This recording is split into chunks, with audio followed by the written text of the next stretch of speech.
While traveling in China, I had to learn that the local people did not accept a compliment, but instead tried to minimize it. "You're very smart," I might say to a Chinese friend. "I'm not smart at all," they would likely reply. To accept a compliment in that culture is to appear to lack humility.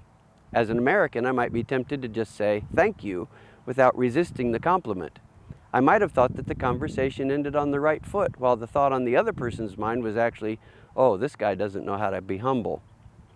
There is some wisdom in mimicking the cultural settings of the people around you, so as not to appear awkward when you're away from home. The old saying is, "When in Rome, do as the Romans do," and you can see that there's some wisdom in that. On the other hand, consider that the Romans were pagans who worshiped many gods. Those gods were often immoral, so they placed no moral demands on the people. The men of Rome often had sexual servants, and those servants were often young boys.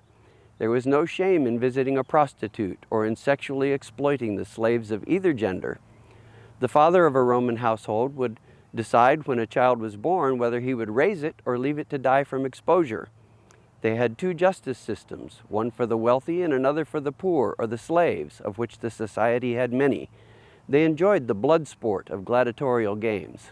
In today's America, people of the world want you to compromise. But notice, it is principled people who demand that others compromise so that they can have their way. It's the demonstrator who demands that we do not demonstrate against him. It is the immoral who wishes to make us compromise our morals. It is the angry who want us to be passive. Much of the world will comply with the angry mob or compromise to pacify them.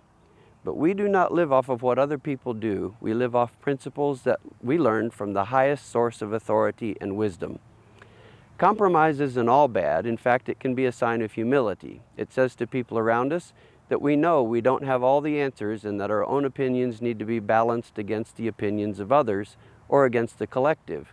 But if you've dedicated yourself to God, there are times when compromise with society butts up against the person God is forming you to become. Let's be sure to maintain our identity in Him, not in what a mushy, compromising society is becoming. There are thousands of little choices that we make that will show our dedication to God. David faced Goliath in confidence because of the way he faced a lion and a bear who threatened his father's sheep. It's those little choices that we make, those little victories that we win, that prepare us for Goliath when he comes along. In your own life and in mine, what ground have we given over to the mob? How will we regain that ground?